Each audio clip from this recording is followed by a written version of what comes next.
El 16º Congreso de Católicos y Vida Pública, centrado en la familia, y este es el debate joven que bueno, pues tiene prevista una duración de 1 hora. Por contaros un poco también el horario para que conozcáis el timing, estaremos aquí participando nosotros y vosotros, que esto sea distendido y que participemos todos. A las 10 está prevista una cena abajo en el comedor y a las 10:30 en la cantina habrá un grupo de rock y un grupo de teatro, Arte, Humor y Música se llama, eso será a las 10:30, y a las 11 una hora santa en la capilla. Ese es un poco el orden para todos los que queráis participar. Bueno, como veis, estamos aquí 10 personas que nos vamos a ir presentando, cada uno vamos a contar o van a contar por qué están aquí en este debate sobre la familia hoy, en cada uno de sus aspectos y en cada uno de sus trabajos, cómo lo llevan, cómo lo viven y cómo está a día de hoy la familia. Vamos a ir dando pasos a todos ellos para que intervengan 2 minutos, nos cuenten cómo lo viven, qué es lo que pueden aportar, qué es lo que quieren contar cada uno de ellos en un par de minutillos, y después todo lo que queráis preguntar lo podéis ir formulando. Me imagino que habrá un micrófono inalámbrico que os podrán ir pasando para los que queráis preguntar, y aquí sin ningún corte y sin ninguna vergüenza, y por supuesto que lo jugoso y lo divertido de esto es que también intervengáis y participéis, que es, os aseguro, la parte más jugosa de este debate. Bueno, voy a empezar a presentaros por mi derecha, como si fuera un ring, aunque decía Juan Orellana que esto parece los juicios de Nuremberg, un poco por la distribución en la que estamos, pero bueno, a mi derecha está Nuria Busquets. Nuria Busquets lleva la Casa Guadalupe. Bueno, iba a contar yo el currículum, es que es mejor que lo contéis vosotros, que lo vais a hacer mucho mejor, Nuria. ¿Sí? Sí. Explico ya la casa. Empieza, sí. Bueno, buenas noches a todos. ¿Se oye? ¿Bien? Sí. Casa Guadalupe abrió sus puertas el 7 de octubre del 2012.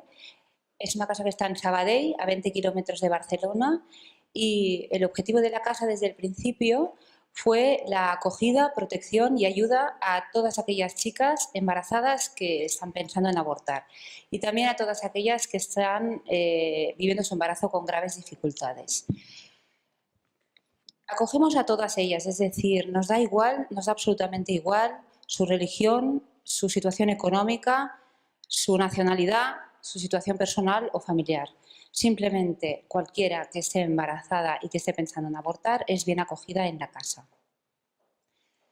Nosotros desde el principio pensábamos, y hoy después de 2 años ya nos hemos convencido absolutamente, de que una persona, una mujer embarazada que está pensando en abortar es una mujer que no ha conocido la verdad del amor. Para nosotros hay una verdad, el amor tiene una verdad que debe ser conocida, y esa verdad es Dios. Por tanto, el objetivo último de la casa será que ellas, cuando Dios quiera, acaben teniendo un encuentro con Dios, que para nosotros es el único, estamos seguros que es el único que realmente va a salvar sus vidas. Para ello hemos abierto, y sabemos que es una misión imposible. Por eso desde el principio quisimos confiarlo todo a la Virgen,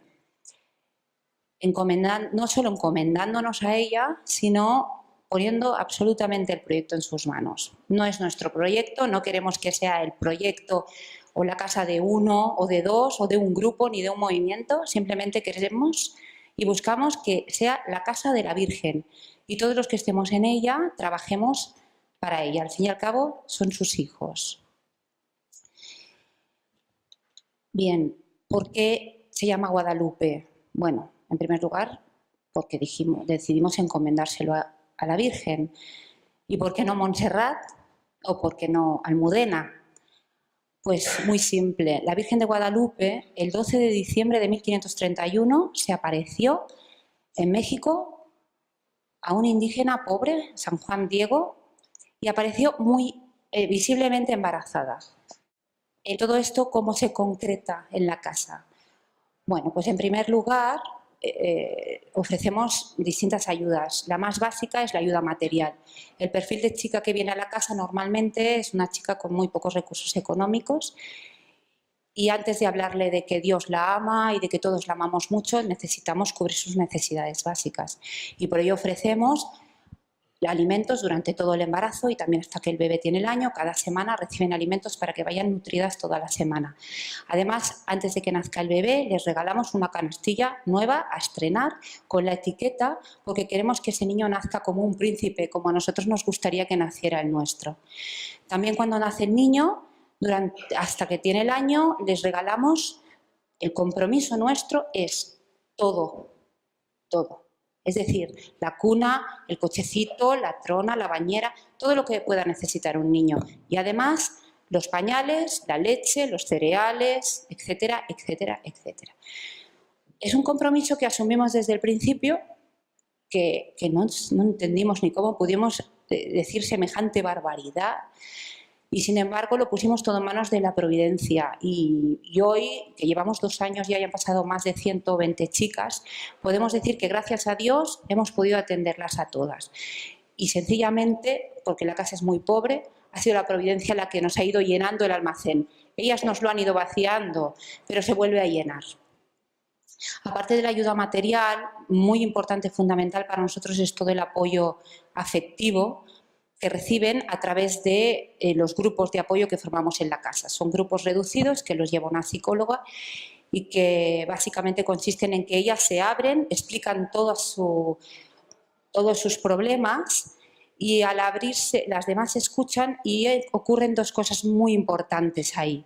Primero, que por primera vez, muchas veces, alguien las escucha.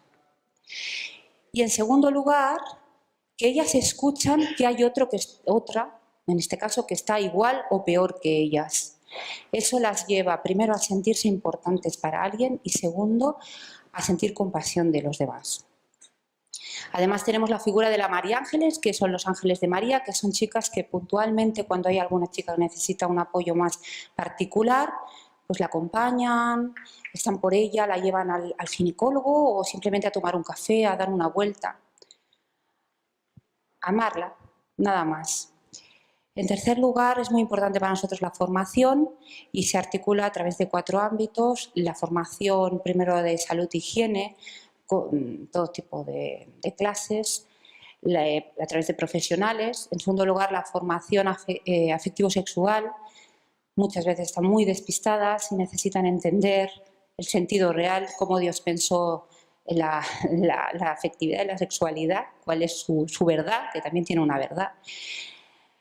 En tercer lugar, el ámbito moral. Intentamos explicarles qué es ser un buen padre, qué es ser una buena madre, qué es ser un buen hijo también, qué es una familia. Y por último, el ámbito espiritual. Nosotros acogemos a chicas, como he dicho antes, de cualquier religión, pero nosotros también nos mostramos abiertamente católicos. Entonces no podemos callar aquello que a nosotros nos ha hecho, que nos hace felices, ¿no? Que es haber conocido el amor de Dios. Entonces necesitamos explicarlo y hablárselo y comentarlo y compartirlo con ellas. Y ponemos a su servicio pues una formación espiritual, una catequesis voluntaria absolutamente, y la que quiera, a través de nuestro director espiritual, puede recibir los sacramentos. Muchas de ellas, pues por gracia de Dios, se han ido confesando, algunas se están preparando para el bautismo, muchas han bautizado a sus bebés. Y eso para nosotros es la parte más importante de la casa. Todo esto se sustenta a través de la oración. Desde el primer momento quisimos ponerlo todo ahí. Y por ello la casa se inauguró el 7 de octubre, que es el Día de la Virgen del Rosario. La casa tiene una capilla, cada día se reza la oración por la vida, que es la oración que hizo nuestro director espiritual, el Ángelus, y a las 7 de la tarde el Rosario por la vida, por estas chicas, por sus bebés, por las que están pensando en abortar y también por las que han abortado, y por todas. Luego hay un grupo de oración que simplemente se compromete a rezar la oración por la vida cada día, y en caso de que rece el rosario, un misterio por la Casa Guadalupe. y 2 grupos de adoradores, uno de jóvenes y otro de familias, que se reúne una vez al mes. El grupo de jóvenes en estos momentos está reunido rezando, entre otras cosas, por este congreso. Y nada más, sabemos que es muy poco, 120 chicas en realidad, delante de la cantidad de miles de chicas que abortan anualmente en España. Sin embargo, este es nuestro granito de arena. Somos conscientes de que el valor de una vida es infinito y, por tanto, cada vez que se salva una vida, sabemos que esa vida estaba pensada por Dios desde la eternidad, y esto es lo que nos llena a nosotros de alegría y nos hace seguir adelante día tras día. Muchas gracias. Nada, gracias a ti. Bueno, en la Casa Guadalupe hay 2 personas que están aquí, 2 personas acogidas y que han tenido una experiencia. Han venido también para contarnos cuál es su experiencia. ¿Empiezas tú, Inma? Muy bien. Pues a ver, cuéntanos, ¿cómo has vivido todo esto que ha contado Nuria? Pues hola, me llamo Inma, tengo 26 años y vengo de Mollet, de un pueblo de Barcelona. Bueno, explico un poco la historia. Sí, claro, como quieras. Cuando tenía 13 años, mis padres se separaron y mi madre se fue de casa. Y mi hermano y yo nos quedamos con mi padre. Mi padre era camionero, estaba todo el día trabajando, entonces no tuvimos un calor familiar. Cuando pasó el tiempo, conocí a un chico y estuve con él, y pues un mes tuve un retraso y estaba con 2 amigas mías y me hice la prueba, el test de embarazo, y me salió positivo. Claro, yo no lo esperaba, y cuando vi positivo, pues me puse a llorar. ¿Cuántos años tenías? Hace 2 años. 25. Ajá. 25.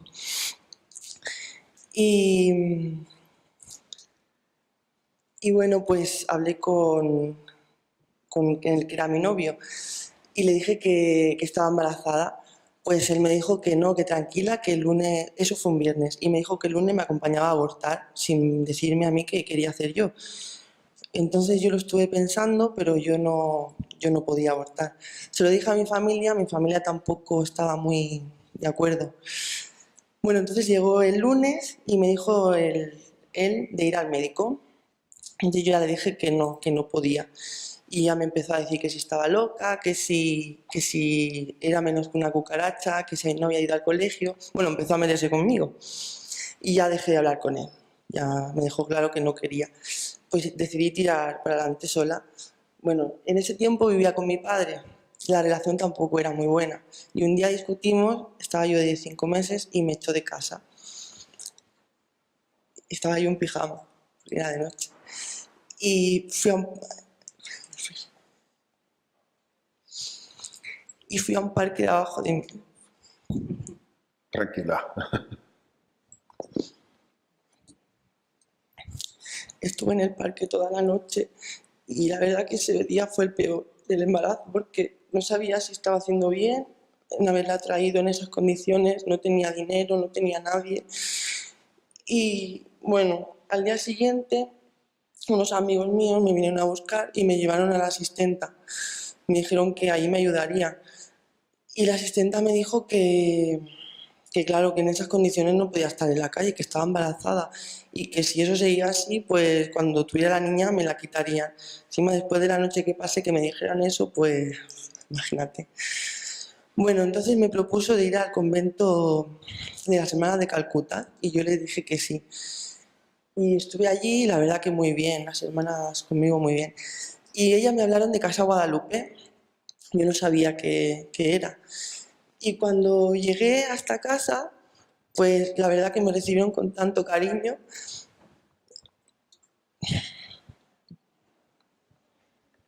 Me recibieron con mucho cariño. Luego habían otras chicas que también tenían más o menos los mismos problemas y ya no te sentías tan sola porque podías hablar con ellas, compartir experiencias. Y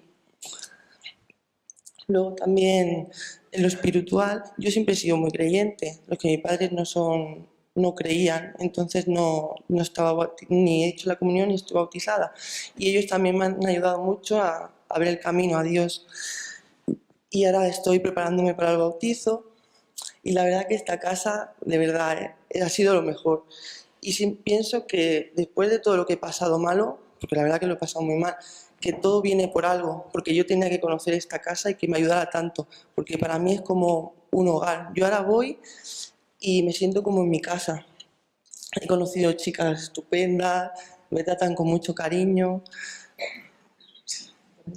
y me voy a bautizar. Y quiero decir que las madres, bueno, todas las mujeres que estén embarazadas, que no se piensen que es un castigo, que es una enfermedad, que en realidad es lo más bonito del mundo y que eso les va a cambiar la vida para mejor, porque después de todo lo que yo he pasado, y doy gracias a Dios por lo que he pasado, porque ahora soy súper feliz y tengo lo que más quiero, que es un bebé precioso. Y gracias a la Casa Guadalupe porque me ha ayudado muchísimo.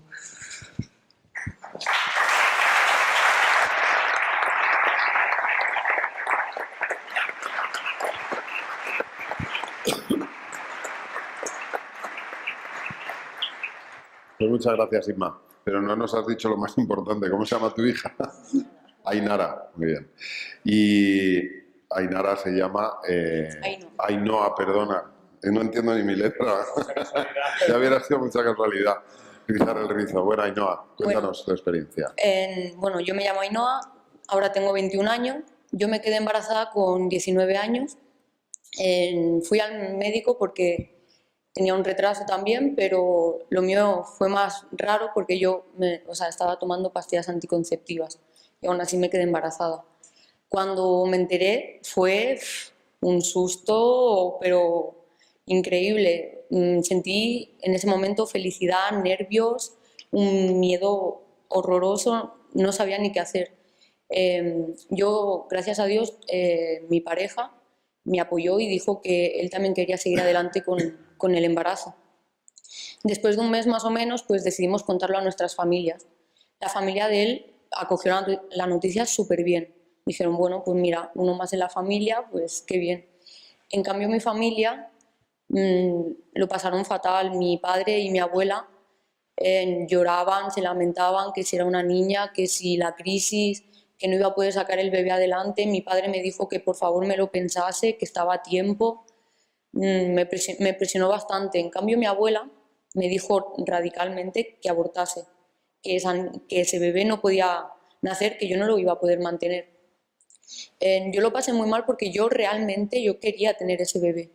Y bueno, así yo por la noche, ¿sabes? Cuando estaba sola y nadie me hablaba, era cuando mejor podía pensar.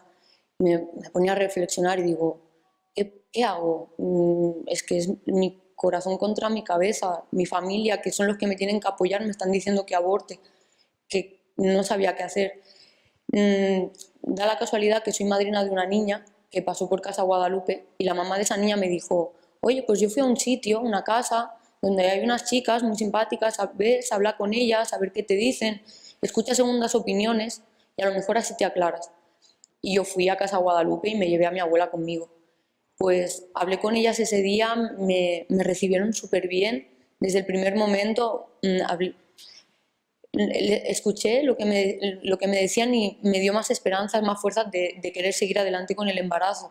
Yo hablé con mi abuela y gracias a Dios como que se tranquilizó un poco y dijo, mira, si es tu decisión, yo te voy a apoyar. Y seguí adelante con el embarazo. Desde ese día empecé a ir a Casa Guadalupe y como muy bien ha dicho Inma, desde el primer momento te sientes súper acogida, un montón de cariño, conoces a chicas increíbles que se acaban convirtiendo en tus amigas, con quien compartes todo, ¿sabes? Económicamente también han ayudado mucho, pero a mí, sinceramente, lo que más me llena es que se han convertido en una familia para mí. La verdad que los recuerdos más bonitos de mi embarazo son en Casa Guadalupe, sin duda. Y tengo que agradecerle mucho porque si yo no hubiese ido a Casa Guadalupe, mi hija no hubiese nacido. Cuando nació mi hija, se me adelantó mucho el parto. Mi hija pesó poco más de 1,5 kilos al nacer, nació prematura. Y yo salí del hospital sin mi hija. O sea, yo me fui a casa sin ella, sin mi barriga y sin mi niña. Y yo tuve depresión porque estar sola en casa, encima el padre de la niña siempre estaba en el hospital con ella porque yo acabé muy mal de salud y no podía moverme. y claro, me sentía súper sola. Y bueno, mi hija, yo no sé cómo pudo ser, pero en una semana me la trajeron a casa. En una semana mi hija engordó, creció, se formó súper bien y estaba conmigo. Y desde ese día no me he separado de ella porque sinceramente esa niña es el amor de mi vida. Es lo mejor que me ha podido pasar. Mi abuela, a pesar de todo lo que me dijo, que me lo hizo pasar muy mal, no le guardo rencor porque sé que lo hizo porque me quería y tenía miedo de que yo lo pasase mal. Jamás le guardé rencor porque a pesar de eso, mi abuela ha sido la persona que más me ha apoyado en este embarazo. Fue los que me decían que qué bien, que sigas adelante. Cuando yo realmente lo he pasado mal y los he necesitado, no han estado a mi lado. Pero mi abuela, que tan estricta fue conmigo, me lo ha dado todo. Y a esa niña esa niña es de mi abuela. Ella ahora me dice que la quiere más que a mí, que me ha cambiado, que un día se la va a quedar para ella. Y un día de broma, así, le dije, eso no lo digas, que la niña mía, que tú no la querías ver nacer. Mi abuela rompió a llorar, me dijo que no le volviera a decir eso, que le había dolido mucho, que lo pasó fatal. Yo no quería que se sintiese así mi abuela, la verdad, porque solo fue una broma. Y le dije que no sea tonta, que el mejor, que yo le agradezco a ella todo, que le debo la vida de mi hija y que el mejor regalo que le he podido dar es ponerle el nombre de mi abuela. Mi niña se llama Angie y mi abuela se llama Ángeles y es el mejor regalo que le he podido dar y la mejor manera de darle las gracias. Y sinceramente a Casa Guadalupe también le tengo que dar las gracias porque es que realmente sin ellos no hubiese nacido mi hija. Es que sencillamente hubiesen matado a mi hija sin yo ser consciente de ello. Y nada más que decir.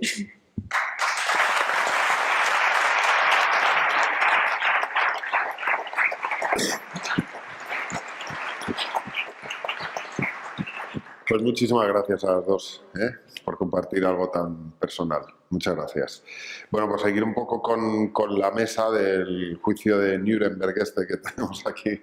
Está también María Ángeles Fernández Muñoz, ella es directora de programas religiosos de Televisión Española y ahora mismo está pues llevando últimas preguntas en la 2.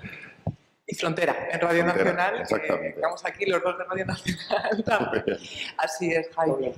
Pues no sé muy bien por qué estoy aquí, porque claro, ahora vais a ver un poco, cuando a mí, por lo que ahora os voy a contar, me dicen, hay personas que dicen, ¡ay, qué valiente lo que vas a hacer! No, perdona, o sea, valientes estas chicas. Decía Nuria, perdona. Decía Nuria, ha hecho mención a la frase, no estoy yo aquí, que soy tu madre.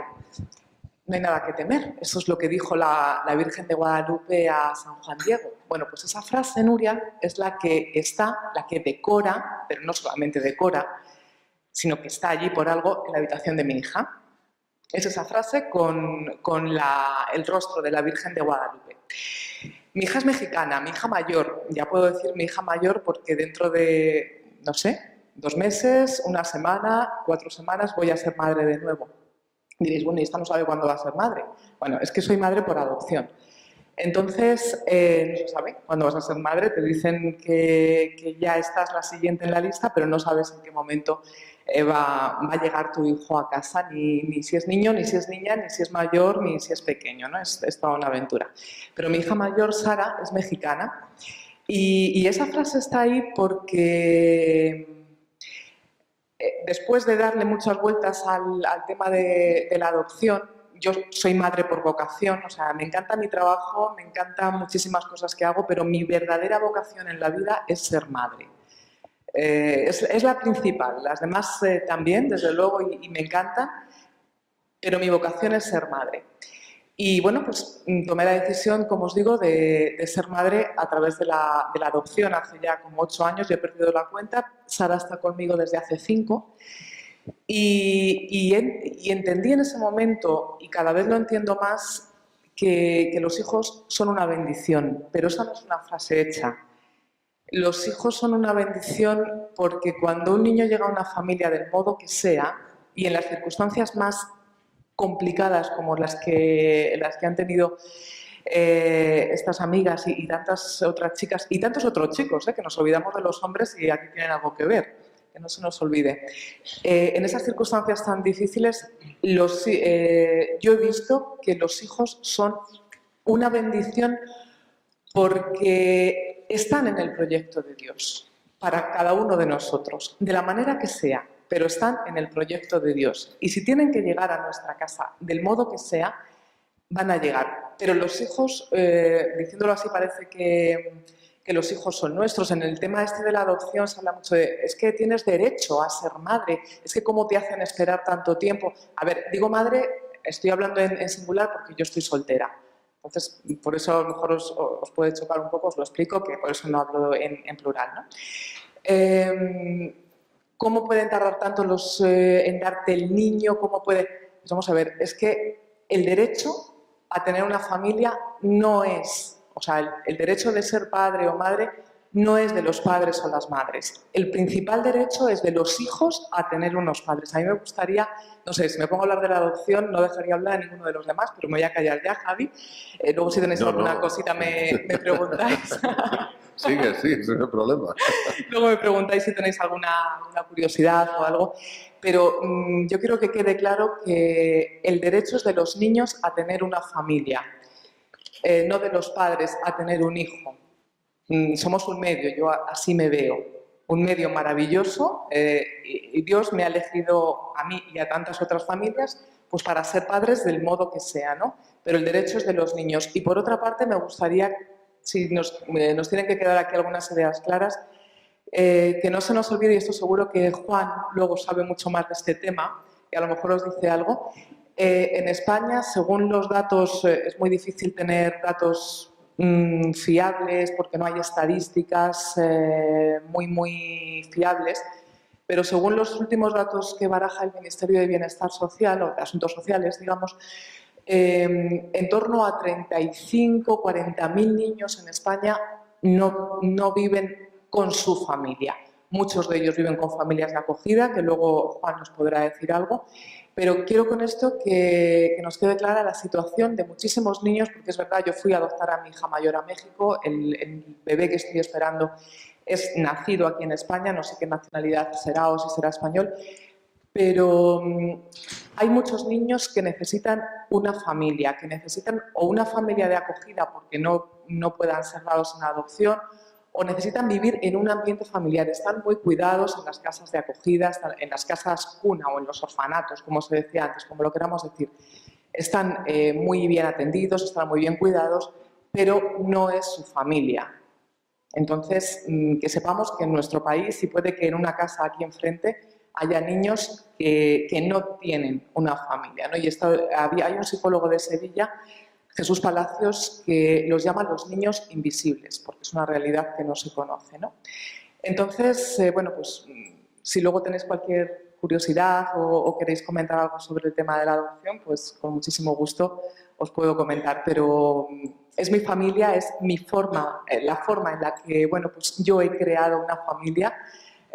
Como os digo, por el momento no hay una figura masculina, no hay padre, yo no estoy casada, pero soy igual de familia que cualquiera de las demás, ahora con mi hija y con el bebé que Dios quiera, pues llegue prontito porque ya llevo 8 años esperando y sobre todo está esperando él. Y quiero decir, antes de despedirme, que si estos niños pueden llegar a una familia, muchos de ellos pueden llegar a familias porque son hijos de madres y padres valientes que no han podido luego, por la razón que sea, sacar a sus hijos adelante, pero han tenido la enorme generosidad, el enorme amor, diría yo, no generosidad, el enorme amor de vivir un embarazo y en el momento del parto, como no se han visto capaces, por la razón que sea, y desde luego no vamos a entrar a juzgar, y eso yo no lo hago nunca, y mucho menos con mis hijos, ¿no? Por la razón que sea, han tenido que no han podido criar ellos a sus hijos, pero han tenido el amor de tenerlos en su vientre durante 9 meses y luego darlos en adopción para que tengan una familia. Así que gracias a esas madres y a esos padres también.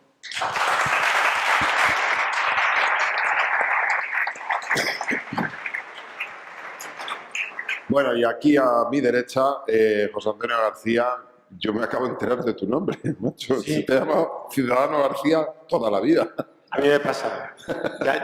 Llaman a ver, yo trabajo en la radio. Sí. Llaman a veces, preguntan por José Antonio, lo cojo Y ya te y despistas. lo pienso. José Antonio, yo antes lo oía muchísimo más que ahora, porque tenía el programa justo cuando yo terminaba e iba a casa, y ahora me cuesta un poco más oírte. Sacrificio está por la tarde, mucho mejor horario para él, claro, pero bueno, pues lleva toda la vida en Radio Nacional y ya pues desde el 2008, no, ¿desde cuándo llevas? Bueno, ahora estoy haciendo un programa, llevo haciendo un programa que se llama Esto me suena desde hace 5 años, pero ha variado en horarios y ahora mismo está de 3 a 7 de la tarde en Radio Nacional y es una paliza tremenda. Es una paliza, pero es... O sea, vengo de trabajar. Exactamente. Pues adelante, cuéntanos por qué. Bueno, estás aquí. a mí me habéis pedido que haga un poco un enfoque de lo que es la familia en los medios de comunicación, en este caso en la radio. Y pensando un poco que cuando es la última vez que he hablado de familia, me acuerdo que hace unos días vino al programa un fotógrafo que se había ido a hacer un viaje por todo el mundo, acompañado de su mujer y sus 2 hijos pequeños, 4 y 9 años, para buscar animales en extinción en cada uno de los continentes. Aparte de la experiencia personal y familiar propia, me habló del primer animal que habían encontrado, que era en Europa el lobo. Y nos contó que el lobo forma pareja con la loba, son lobo y loba, no son lobo y muchas lobas, ni muchas lobas con un lobo. Esa pareja de lobos tiene una camada a la que cuida, a la que da alimento, con la que juega. Al año siguiente tienen otra camada y la camada del año anterior ayuda en casa, en la lobera en este caso, a dar alimento, a cuidar y a jugar con los recién nacidos. Al año siguiente, cuando llega otra camada, ya los mayores ven que no hay hueco y se van, sean lobo o loba, a buscar su pareja en un territorio cercano y cuando lo encuentran, pues forman su familia. Cuando no lo encuentran, tienen permiso para volver a casa, donde también tienen alimentos si no lo han encontrado ellos, cosa que os pasa a vosotros que no vais de casa nunca. Entonces, cuando me lo contaba yo decía, los lobos son como las personas, pero hay diferencia. Los lobos no tienen cena de Navidad, no hay cuñadas, no hay cuñados, no hay cultura, quizá no hay la inteligencia del humano, ¿no? El humano, en nuestro caso, nosotros, los que aquí estamos más o menos, me imagino que todos, hemos nacido en este espacio, tenemos una cultura concreta, judeo-cristiana, cristiana, católica, y por tanto hemos nacido en este concepto. Si vamos al otro lado del charco, hay otros conceptos familiares que lo ven tan propio como el nuestro, ¿no? Pero a lo que voy, desde el punto de vista de la radio, ¿qué es lo que noto yo en la radio con respecto a la familia? Pues que, por ejemplo, yo abro micrófonos y me llega cómo es el concepto familiar, y cada uno tiene el suyo. Hace 30 años, por ejemplo, tú abrías micrófono y nadie te decía, hola, soy José Antonio, y bueno, verás, es que me he ido de viaje, bueno, yo que estoy divorciado. Era impensable, no había divorciados, no existía. ¿Qué es lo que se nota en la radio? La evolución. Cuando tú abres el micrófono, pues te aparece gente que te llama y te habla de su concepto familiar, de su modo familiar. Como yo estoy en una radio pública, tengo mi opinión sobre todo, pero yo dejo hablar y cada uno tiene su concepto. Por ejemplo, aquí hemos conocido a uno que no encaja perfectamente o exactamente con el general. ¿Qué es lo que yo noto en la radio? Pues que la evolución entra a través de los micrófonos y que hay nuevas formas y que hay quien lo acepta, quien no lo acepta, quien lo comprende, quien no lo entiende, quien lo critica, pero es lo que hay. Quizá dentro de otros 30 años nos llamen a la radio gente diciendo yo soy así y ya no nos extraña. Lo que yo noto en la radio es evolución y es lo que he notado en los 30 años casi que llevamos o que llevo de radio. Y en cuanto a lo que queréis preguntar en ese sentido en la radio, pues aquí estamos. Muy bien, luego pasamos a más preguntas. Tenéis por aquí micrófono, ¿verdad? Ah, sí. Bueno, Inma Álvarez, que ya pasó a la parte de la izquierda, es la responsable de la edición española de Aletella, que es una plataforma que tiene bueno, su delegación en España y ella es la responsable aquí. Así que adelante y cuéntanos. No sé si funciona. Sí, yo creo que sí, ¿no? Ah, espérate, tiene que estar iluminado. Ahí, ya verás. Ahora. Sí. Bien.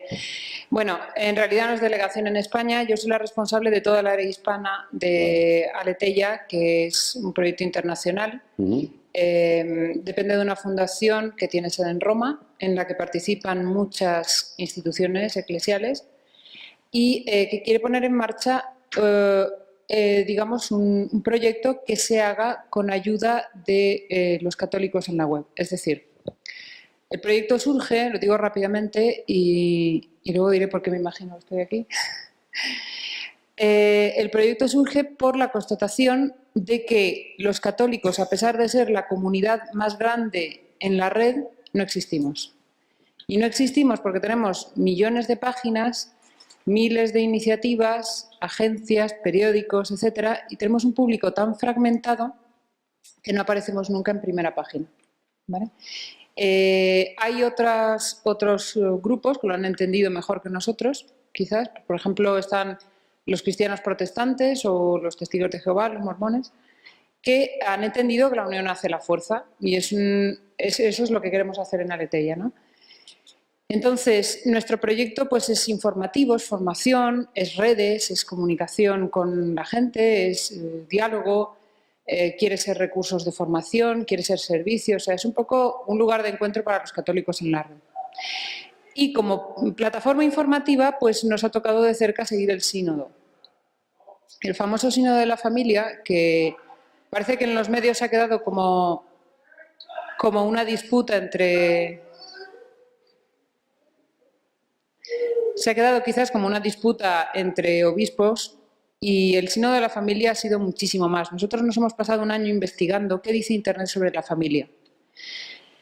Y para nuestra sorpresa, la gente, y es lo que nosotros notamos en nuestros lectores, la gente está preocupada pues por si el amor para toda la vida existe, por cómo puedo hacer para criar a mis hijos. O sea, nosotros quizás tenemos, desde dentro de la Iglesia muchas veces tenemos una perspectiva equivocada. La gente de hoy está buscando a alguien que le dé sentido al amor, sentido a su necesidad de formar una familia. Y si la propuesta cristiana que tenemos es creíble o no lo es, ¿no? Entonces, en todo nuestro esfuerzo de comunicación ha sido ir a esto, ¿no? A responder a las preguntas de la gente. Y la gente, pues sí, le preocupa, por ejemplo, uno de los grandes temas del sínodo ha sido la comunión a los divorciados. ¿Por qué le preocupa eso? La gente quiere acercarse, quiere hacer el bien y quiere vivir el amor, ¿no? Entonces, ¿qué respuesta les damos? Y en eso insiste mucho el Papa Francisco, ¿no? Vamos con la ley por delante a decir, no, usted... O vamos a hablarles de la belleza del amor, ¿no? Y de la belleza de la familia. Bien, esto es en cuanto a trabajo, pero bueno, tengo que decir que yo cuando hablé con la organización del Congreso, pues me dijeron, no, tú vienes aquí porque tienes 7 hijos. Soy mamá de 7 hijos, familia numerosa, que es otra especie en extinción.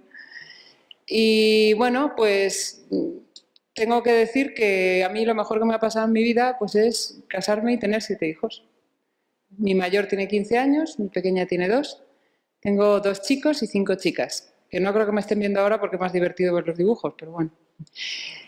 Y quiero decir, bueno, pues es que es lo más importante. Es decir, cuando la Iglesia habla de la apertura a la vida, cuando la Iglesia habla del amor para siempre, cuando la Iglesia habla de que cuando te entregas eres feliz, pues todo eso no son teorías. Eso cuando lo vives es que es verdad, ¿no? Yo ahora mismo pues no cambiaría mi vida nada de lo que ha pasado, ¿no? Muchas gracias, Inma.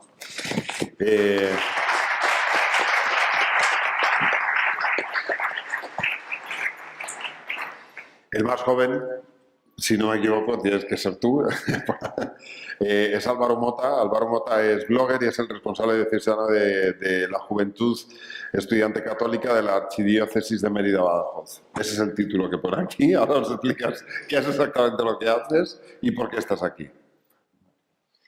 Bueno, pues soy soy Álvaro, como dice Javi. Soy músico, soy estudiante he acabado la carrera de piano y actualmente estoy estudiando música antigua aquí en el Conservatorio de Madrid. Y además de esto, pues llevo 7 años militando o participando en la Juventud Estudiante Católica, ¿no? Que es un movimiento apostólico, un movimiento de la Iglesia. Y bueno, he estado 3 años en la coordinación diocesana de la GES de Badajoz, la GES. Y actualmente estoy aquí en Madrid en el equipo nacional, ¿no? Trabajando como liberado. ¿Qué es esto de la GES? La GES somos un movimiento de la Iglesia, como digo, es un movimiento apostólico y trabajamos en el ambiente universitario, en el ambiente de los institutos, en el ambiente educativo, ¿no? Habla mucho, me gusta escuchar referencia al Papa Francisco, ¿no? Porque creo que está apuntando muchas líneas por donde tenemos que ir. Habla mucho el Papa de la Iglesia en salida, ¿no? Tenemos que ser Iglesia en salida, Iglesia que llega a las periferias, que llega a la frontera. El mundo educativo, el mundo de los estudios es un mundo sin duda de frontera. Hay muchísimos jóvenes en nuestro país, de la edad de gran parte de los que estamos aquí, que no pueden estudiar una carrera universitaria. Hay algunos que no, prácticamente desde que nacieron, estaba claro que no iban a poder estudiarla y no la podrán estudiar nunca, y hay otros que han tenido que abandonar las carreras universitarias como consecuencia de esta crisis tan tremenda que estamos atravesando, ¿no? Y de su gestión. Entonces, sin duda es un espacio que tiene muchas problemáticas y en el que nosotros creemos que la Iglesia tiene que estar especialmente presente, ¿no? Y en esa línea va nuestro trabajo. Pertenecemos a la Acción Católica y trabajamos en 3 etapas, fundamentalmente, que son la etapa de la educación secundaria, de secundaria, bachillerato, ¿no? Que siempre toca edades complejas, ¿no? En lo afectivo, en el forjar la personalidad. Después trabajamos en el mundo universitario, que también pues hay un contenido fundamental de la vocación, ¿no? Del sentido del estudio, y también trabajamos en el espacio de los graduados, ¿no? De aquellos jóvenes que estamos ya pues en el momento final de los estudios, plantándonos una segunda carrera, insertándonos en el mundo laboral, ¿no? Trabajamos ahí con el deseo, por lo menos, de llevar propuestas desde el Evangelio, propuestas que sean de sentido y estructurales, ¿no? Entendemos fundamentalmente el Evangelio como algo que nos dice mucho en ese momento vital, ¿no? Es decir, lo que nos condiciona en el momento que estamos es el estudio, ¿no? Nos condiciona las relaciones, los espacios en los que nos movemos y tenemos el convencimiento de que Dios nos llama ahí a cosas importantes, ¿no? Y trabajamos sobre todo el sentido del estudio, ¿no?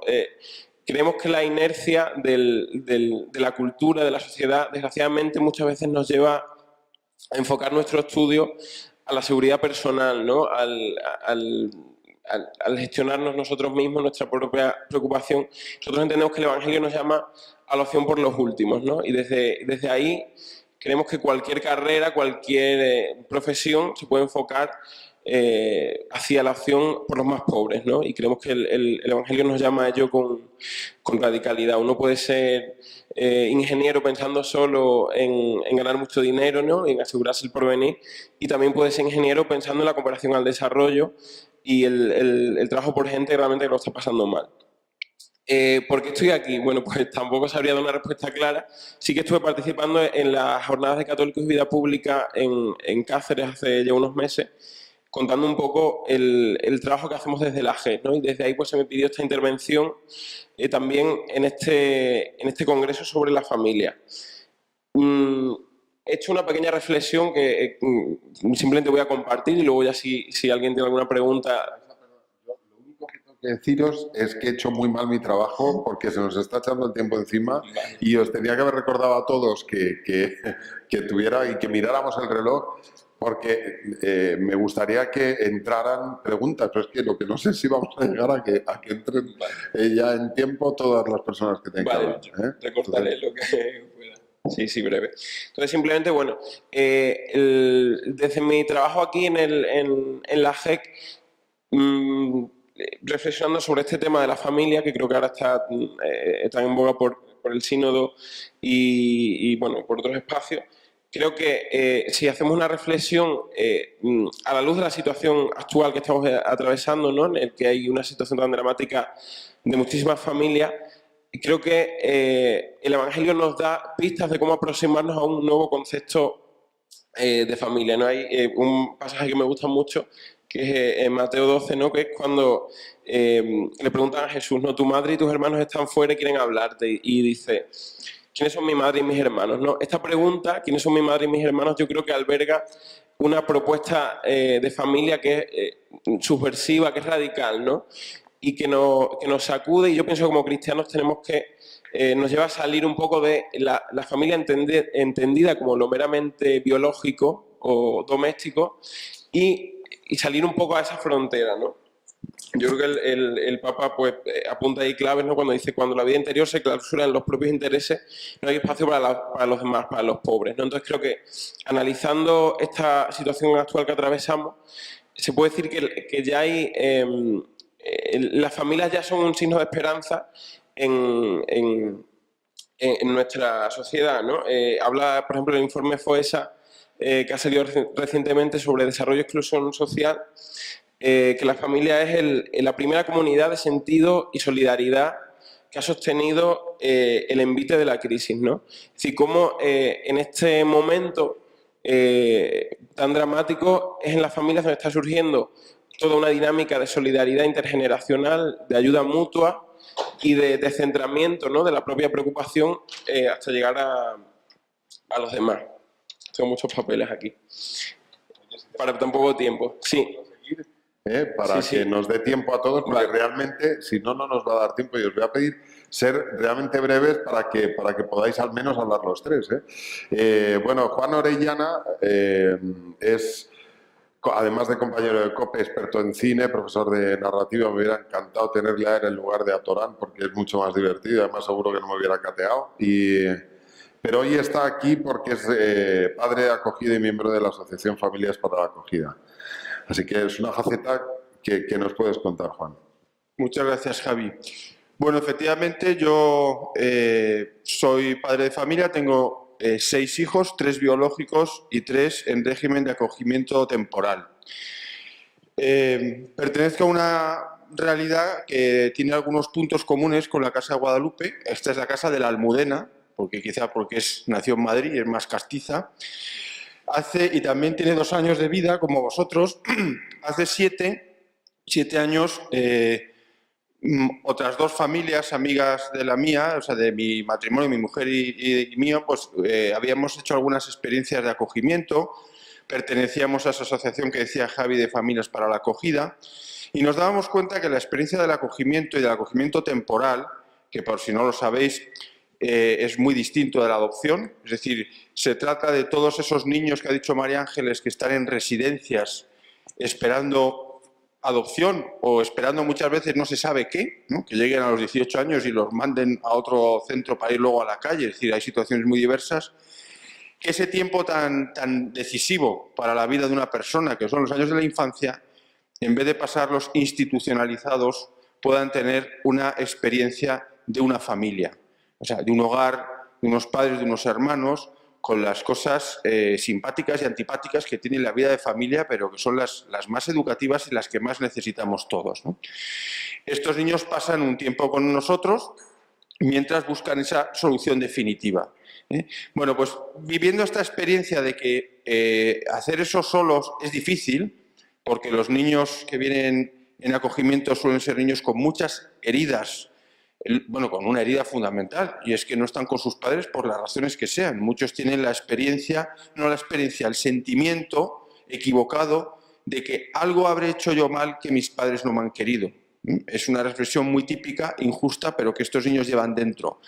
Y que les hace pues, ser disfuncionales en muchas cosas, les cuesta mucho estudiar porque lógicamente su energía afectiva está en otra cosa, tienen problemas muchas veces de comportamiento por este rencor que tienen hacia la vida, por no entender lo que les pasa. Y vivir esto solo es difícil. Entonces vimos la necesidad de acompañarnos. En ese momento, debido pues, a circunstancias de estas de la vida que son imprevistas, conocimos una experiencia en Italia de unas familias que se habían ido a vivir juntas para acompañarse en la experiencia de la acogida. Nos pareció una cosa muy bella, muy atractiva y empezamos a dar vueltas en nuestra cabeza a eso hasta que, por muchas cosas que ahora no cuento porque no hay tiempo, surgió la posibilidad real de hacer eso en el mismo Madrid. Hace 2 años se inició esta Casa de la Almudena que tiene 3 viviendas para cada una de las familias donde acogemos niños en régimen, ya digo, temporal, y tiene una 4ª vivienda que es la Casa Materno-Infantil, donde digamos que sería como la continuación de la Casa de Guadalupe. Son madres solteras que ya han tenido sus hijos, pero que por no haber tenido una experiencia familiar, muchas vienen de un desarraigo absoluto, de experiencias de maltrato, etcétera, más que una necesidad social y económica, que también la tienen la necesidad de aprender lo que es ser madre.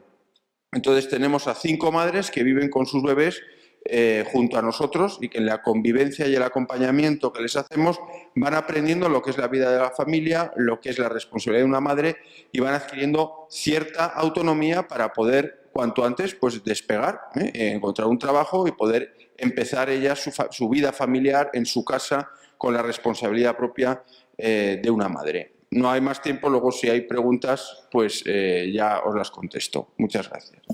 Pues muchas gracias, Juan.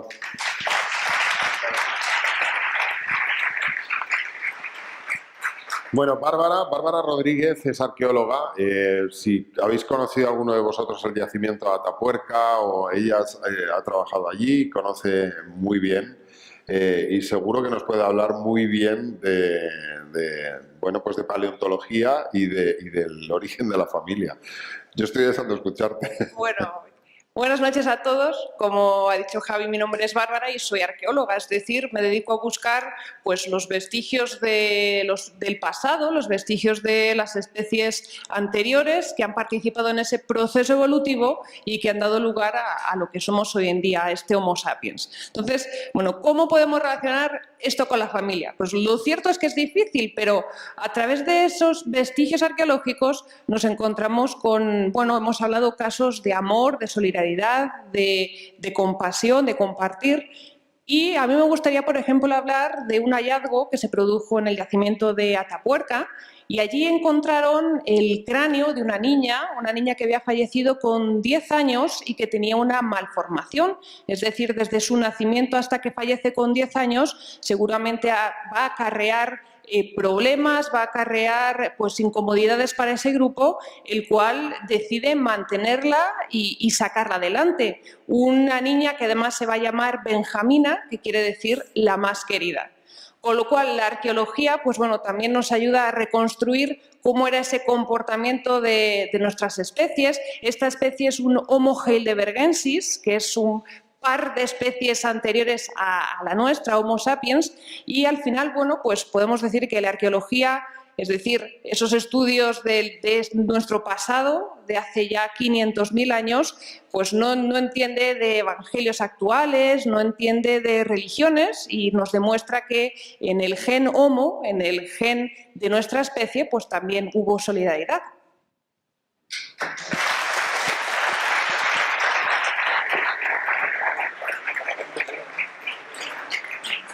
Muchísimas gracias, Bárbara. Bueno, Juan Pedro Sánchez Horneros es animador sociocultural y bueno, es el responsable del movimiento Scouts de Europa. Bueno, ya nos explicarás en qué medida y por qué estás aquí también.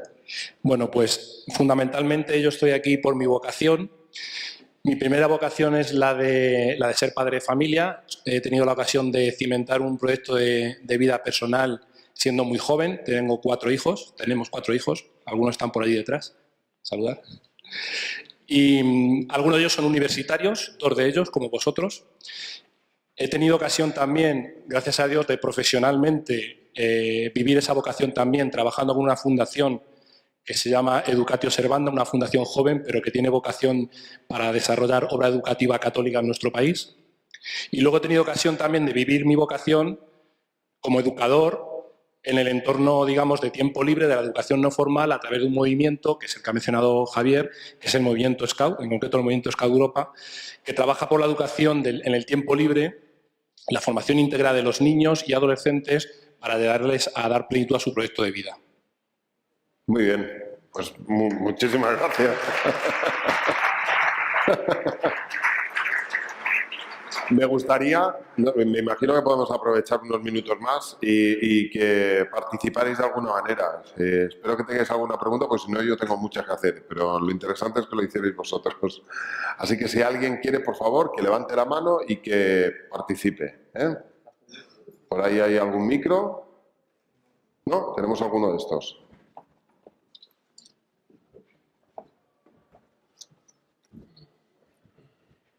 Hola, buenas noches. Hola, buenas noches. Mi nombre es Sofía. ¿Sí? Y pues primero que nada quiero mencionar que tengo 3 hermanos, de cuales solamente uno es biológico.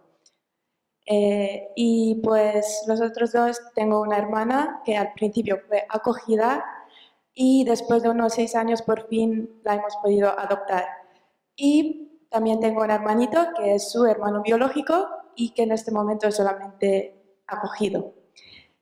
Yo soy rumana, entonces todo este proceso se ha realizado en Rumanía. No sé cómo es aquí la adopción, cuánto te tardas, pero ahí te tardas un montón. Y pues esta es una de las razones por las que mis padres pues ya no quieren pues intentar adoptar al pequeño porque es toda una molestia. Él se va a quedar para siempre con nosotros hasta que él quiera, pero que por el momento se va a quedar así. Entonces, yo quería primero que nada, no sé, darles las gracias a todos por hablar, pero especialmente a María Ángeles porque me ha encantado su testimonio, porque pues te admiro muchísimo, no solamente por adoptar, que es un tema que no mucha gente pues tiene el valor de tocar, o sea, de hacer este proceso, ¿no? Sino porque además eres una persona que no está casada y por eso yo te admiro todavía más, porque yo siempre he dicho, me case o no, yo quiero adoptar, porque obviamente es como, no sé, como cuando te haces médico porque tu padre es médico, porque tu abuelo es médico, ¿no? Yo he heredado, creo, esto de la familia. Entonces, pues mi sueño es adoptar independientemente de si me caso o no.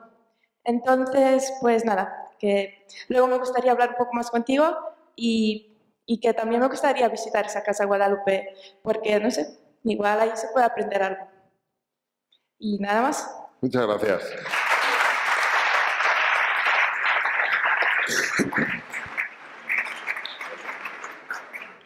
No sé si queréis decir algo por alusiones o alguna otra pregunta. Por ahí hay una pregunta. A ver, ponte de pie. Hola, buenas buenas. noches. Yo quería preguntar a María Ángeles, me ha gustado mucho tu experiencia, ¿cómo haces para conciliar la vida familiar con la vida laboral? Pues yo le iba a preguntar lo mismo después, porque menuda locura, hija, no sé cómo te organizas.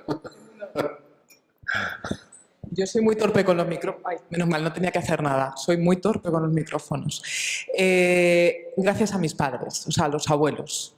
Antes, además, cuando he terminado mi intervención, me he quedado con un ligero mal sabor de boca y no hizo nada de mis padres. Ya. Así que gracias por preguntarme porque es gracias a ellos. Gracias a ellos y tengo que decir también gracias a mis compañeros.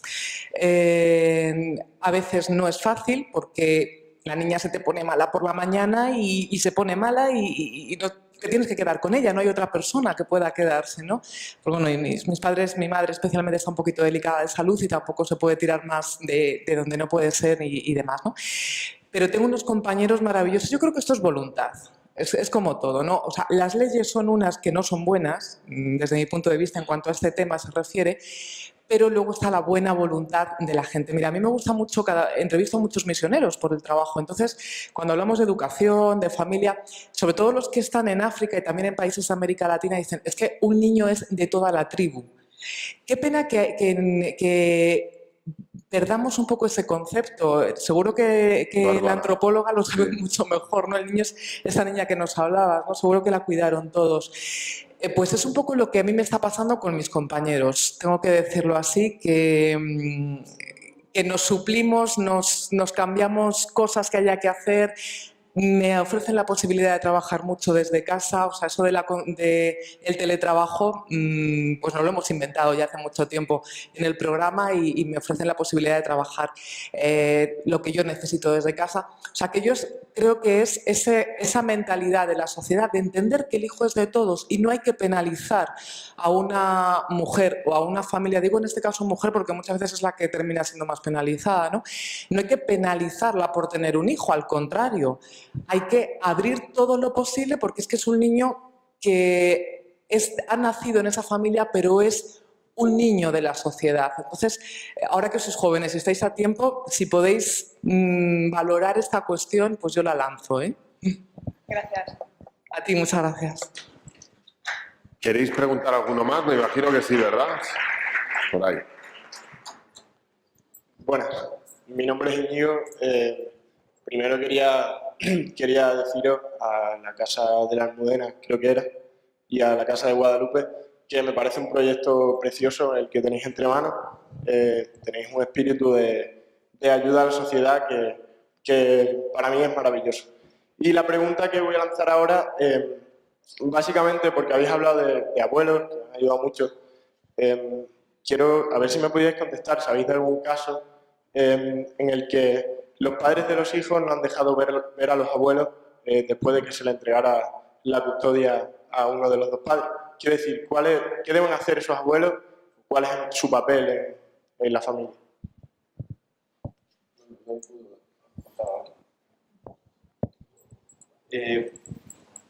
¿Se oye? Sí. Bueno, yo te cuento mi pequeña experiencia porque los 3 niños acogidos que tengo vienen de estar con sus abuelos. En un caso porque, bueno, los padres biológicos eran unos adolescentes que ni siquiera formaban pareja y que por tanto no tenían ningún proyecto común y sobre todo eran muy jovencitos, 16, 17 años. Y lo primero está lo que decía María Ángeles, creo que ha sido ella, la valentía, porque eran carne de cañón para que esos niños hubieran sido abortados, de tenerlos, pero luego no tenían ni la madurez ni la situación social, personal, porque bueno, en este caso él es una especie de predelincuente, ella era una inmigrante que se marcha. Es la abuela, una abuela que vive sola, la que se hace cargo del niño hasta que no puede seguir, porque claro, los abuelos pues van para abajo, como es normal. El niño va creciendo, requiere cada vez más energía y la abuela llega un momento que no puede y es cuando recurre a la administración y dice yo no puedo y entonces entrega la tutela, en este caso a la Comunidad de Madrid. Los otros 2 niños, que son de la Comunidad de Castilla y León, vivieron una situación más dramática porque los padres, o sea, el padre tenía una orden de alejamiento por maltrato y la madre entró, bueno, pues en el submundo también de droga, delincuencia, desaparece, está en paradero desconocido.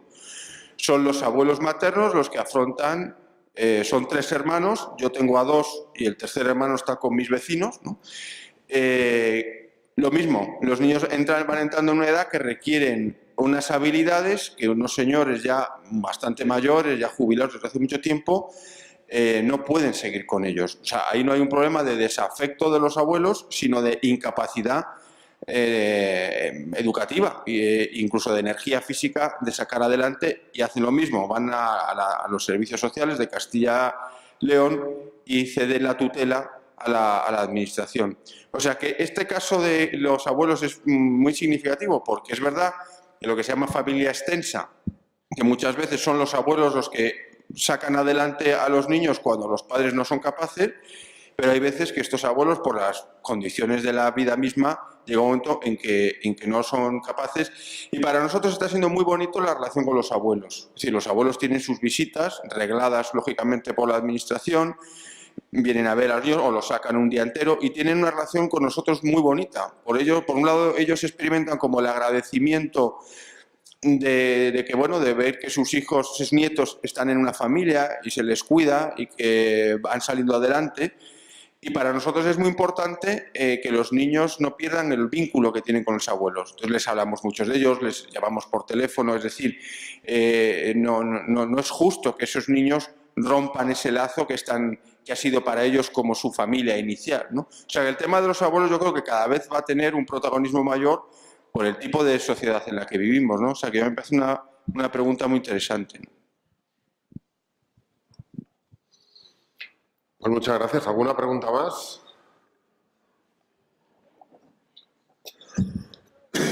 Bueno, quería preguntarle a María Ángeles, ¿cuáles son las dificultades legales con las que te has topado a la hora de la adopción?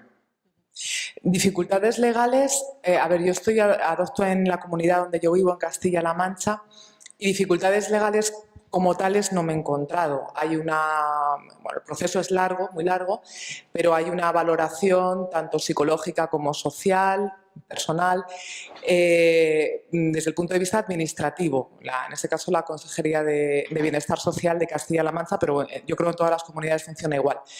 Y bueno, pues luego es esperar. En el caso de mi hija mayor, cuando yo fui a adoptarla a México ya estaba totalmente desvinculada de su familia biológica y yo ya soy su madre, a ver, lo era desde el momento que la conocí, pero legalmente, quiero decir, desde que estaba, o sea, en México ya se firmó. La verdad que en este sentido las relaciones internacionales funcionan muy bien a través del convenio de La Haya y yo ya me vine con todos los papeles en regla como madre de mi hija, ¿no? En el caso del bebé que estoy esperando ahora, depende, hay circunstancias distintas. Puede ser una adopción, al menos en Castilla-La Mancha se llama así, no sé, en otros sitios puede haber dos tipos, adopción administrativa o adopción judicial, o trámite administrativo o judicial. Administrativo es cuando una mamá, como os he dicho antes, ve que no puede sacar a su hijo adelante y renuncia legalmente a su hijo en el hospital y luego ratifica esta renuncia a los 3 meses, me parece que es. Entonces, bueno, pues en ese caso a mí me entregarían ese bebé. Luego sí, el juez lo tiene que ratificar, pero en el momento en que la madre ya ha renunciado al hijo, pues no hay más historia, se acepta y ya está.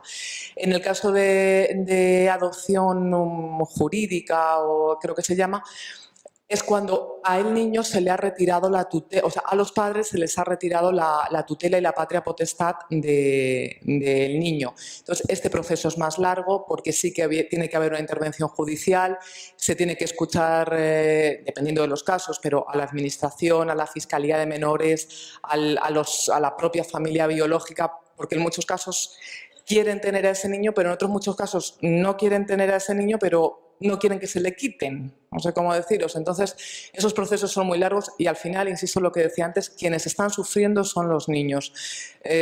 Aquí, yo sé que en este congreso alguna vez se ha tratado y va a estar una persona, no sé, creo que es mañana, o no sé si ha estado hoy, si está por ahí, Rafa, es que no veo bien de lejos, pero Ángel Pintado va a estar hoy o mañana, ¿verdad?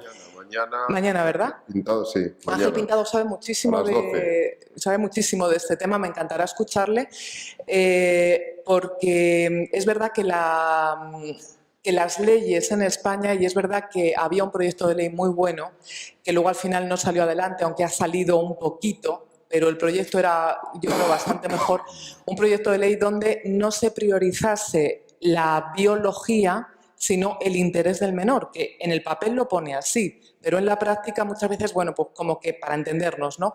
La situación es más complicada, pero para entendernos, se hace todo lo posible, se espera para que ese niño pueda volver con su familia biológica. Entonces, claro, podemos estar 2, 3, 4 años esperando, por ejemplo, si es un caso de alcoholismo, pongo por caso, a ver si esos padres se rehabilitan. Y una vez que se rehabilitan del todo, están en condiciones de tener a ese niño en su casa. Hay casos que sí, pero otros casos, ese niño ha pasado 5 o 7 años en una institución o, en el mejor de los casos, con una familia de acogida como la de Juan y muchas más que hay, y está totalmente desubicado. O sea, ¿dónde va a esa familia que no ha sido su familia y que puede que ni se hayan visto? Esto es mucho más complejo de lo que os estoy contando. Cada caso es particular, pero por haceros un resumen, ¿no? Sí. Un poquito que lo entendamos. Muy bien. ¿Alguna pregunta más? Buenas noches. Quería hacer una pregunta en general, pero quizás más enfocada hacia María Ángeles. Y Y se Te ha trata de tocado que, trabajar. Les interesa el tema de la adopción. de que en la actualidad, en nuestro país, las parejas homosexuales tienen la posibilidad de adoptar y de esta manera formar su propia familia. Asimismo, las mujeres, a través de medios como puede ser la inseminación artificial, pueden también tener sus propios hijos. En cambio, el tema que yo quiero tratar es el de las parejas homosexuales masculinas, en las cuales muchas veces tienen que acudir a países como puede ser Estados Unidos para solicitar un vientre de alquiler y bueno, dicha actividad no está permitida en nuestro país, como sabemos, en nuestro marco legal, y lo que provoca una serie de obstáculos al regreso a nuestro país. Mi pregunta es, bueno, uno de ellos puede ser el reconocimiento de la paternidad, mi pregunta es, ¿qué opina de esa actividad y de su regulación nacional? ¿Del vientre de alquiler? Sí. Mira, el otro día leí, a propósito de una entrevista que hice en la tele, documentándome, leí que en España ahora mismo están entrando, aunque no es legal, como tú muy bien sabes, en España están entrando más niños a través de vientre de alquiler. Era una noticia que salía en El País lo podéis buscar en internet, creo que fue en El País, no quiero equivocarme, pero la semana pasada, como mucho la anterior. Están entrando más niños a través de vientre de alquiler que por adopción internacional. Eso es una realidad. A mí me chocó, la leí 2 veces, digo, algo has tenido que leer mal, esto no puede ser. Están entrando Y tienen más que ir a niños. Estados Unidos, obligatoriamente. Bueno, yo el Y a otro día saber, claro. metí la pata porque, claro, yo no tenía ni idea, no leo nunca la prensa del corazón y no me entero de nada. Y llegó Miguel Bosé y me contó, le dije, ¿cuántos críos tienes tú? Me dijo, 4. Y dije, pero ¿adoptados o de dónde son? Me dice, no, son míos. Me dijo, son míos, pero me he ido a Estados Unidos porque es la única opción que hay de hacerlo. Parece que es un vacío legal que hay en toda Europa. O sea, que no Claro, y es... que además legalmente en Estados Unidos se puede hacer, pero ilegalmente supongo que se puede hacer donde quieras, efectivamente. Se puede hacer, y es una posibilidad que se plantea a muchas personas. Claro, aquí ya nos daría para un debate muy largo, plantearnos qué está ocurriendo, qué desinformación tenemos, y yo creo que aquí es importante, como tengo muchos compañeros periodistas, pues aprovecho para que se hable más del tema de adopción en los medios. ¿Qué es lo que ocurre para que esto esté sucediendo, ¿no? O sea, es una realidad. Y por encima, como has aludido al tema de las personas homosexuales, de las personas que tienen un hijo a través de inseminación artificial, yo no voy a entrar a juzgar a nadie, obviamente, igual que no quiero que se me juzgue a mí, no voy a juzgar a nadie, pero insisto en lo que decía antes, el derecho es de los hijos a tener un padre y una madre, o un padre o una madre, quiero decir, a tener una familia, pero no es un derecho de los padres el tener un hijo. Pero yo creo que tampoco de los biológicos. Quiero decir que el derecho es de los niños a tener una familia. Yo al menos lo veo así, ¿eh? Bueno, yo en nada más decir que es un poco como, yo creo que pasa aquí un poco, es buscar el recorrido para conseguir algo. Pasa lo mismo con la inmigración. Todos miramos a Melilla, pero por donde entran más es por el aeropuerto. Los inmigrantes entran infinitamente más por los aeropuertos que por las vallas, pero focalizamos las cosas en un sitio. A eso me refería yo antes con lo de los medios de comunicación. Quizá esto que estamos hablando ahora, pues dentro de X años sea legal, es que no lo sabemos. Quizá no haya que buscar ese vericueto, y eso es lo que los medios de comunicación, que decía yo, concretamente el mío que es público, refleja, porque no le puedes poner valla, ahí sí que no puedes poner valla, y cuando preguntas la gente contesta y cada uno contesta con lo que tiene y con lo que puede hacer en muchos casos. Hoy me vais a permitir, porque tengo muchísimas ganas de preguntarle a Bárbara, porque estamos hablando ahora precisamente, García hablaba de lo que está llegando, de los modelos nuevos, estamos viendo varios ejemplos, surgen preguntas, pero yo voy a tirar atrás al Homo, lo voy a decir mal, heidelbergensis que mencionabas, que me ha salido más o menos, está en una tapuerca, que ¿cuál es el origen de la familia? ¿Qué nos diferenciaba en nuestro origen de la familia de los lobos que ha mencionado antes García? Bueno, pues realmente...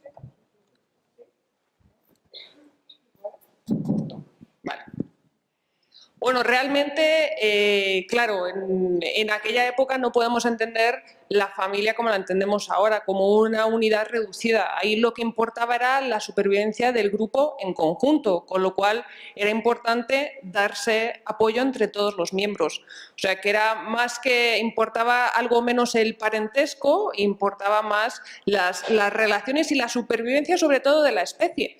Hace 4 años, un equipo de investigadores del yacimiento del Sidrón, que está en Asturias, estudian los neandertales, y ellos descubrieron que, por ejemplo, en el grupo de los neandertales lo que pasaba es que las mujeres, cuando se juntaban 2 tribus, digamos, o 2 clanes neandertales, las mujeres de una tribu pasaban a formar parte de otra tribu, es decir, daban continuidad genética a su especie. O sea que en el pasado, más que la importancia del hermano o del primo, era más la supervivencia de esa especie, en la cual pues también había amor, cariño, cooperación y comprensión, como hemos visto con el caso de Benjamina. Bueno, no sé si tenemos tiempo para más. 5 minutos más. Bueno, pues eso da para 5 preguntas por lo menos.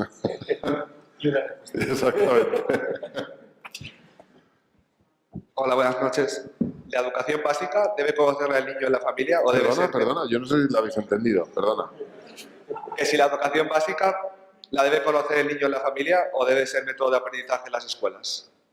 ¿Tienes alguien a quien te da igual?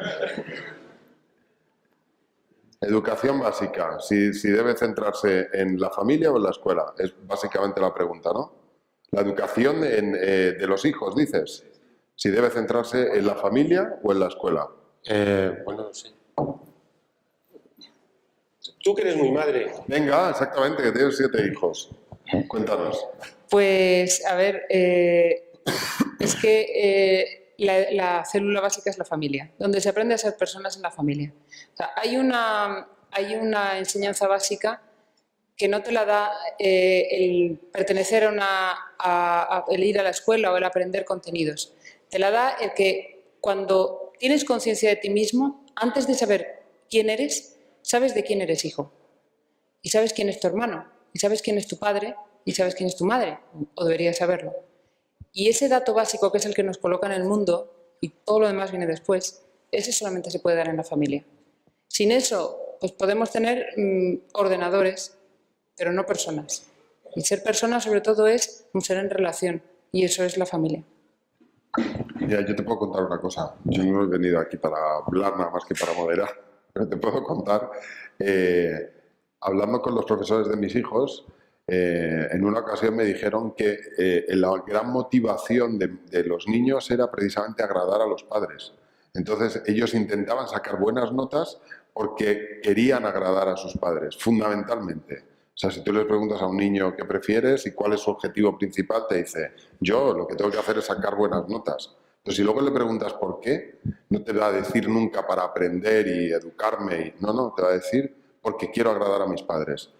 Ahí tienes un poco la dimensión y la relación que hay entre la familia y el centro educativo. Es decir, obviamente los niños les tienes que llevar al centro educativo, quiero decir, no es que les tengas que llevar de la mano, les tienes que acercar al centro educativo y les tienes que enseñar la importancia de educarse, pero les motivas tú desde la familia. Yo sí suelo apuntar una cosa muy breve, también soy padre y creo que la educación fundamentalmente está en la familia. Pues cuando hablamos de educación, de cómo vas a ser en la vida, ¿no? Pero es verdad que los centros educativos o cualquier otro tipo de centro ayuda muchísimo y a veces es el que da la educación cuando unos padres no saben educar a sus hijos. La educación no siempre es buena, o sea, la familia no siempre da una buena educación. Todos conocemos familias pues, que no saben hacerlo, ¿no?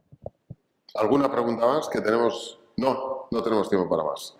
Pues me vais a perdonar porque realmente es interesante las preguntas que hacéis todos y os quiero agradecer la participación y las preguntas que habéis hecho todos porque han sido realmente interesantes y era pues esto precisamente lo que iba a enriquecer. Y por supuesto gracias a todos, a los que habéis venido y habéis dado vuestro testimonio, que yo creo que ha sido un valor extraordinario, y a todos los que estáis aquí. Ahora os voy a recordar el horario que hay a partir de ahora. que vamos a mangiare ahora a las 10, a cenar un poquito, a las 10:30 en la cantina y a las 11 en la capilla a la hora santa. Muchísimas gracias a todos y hasta otra.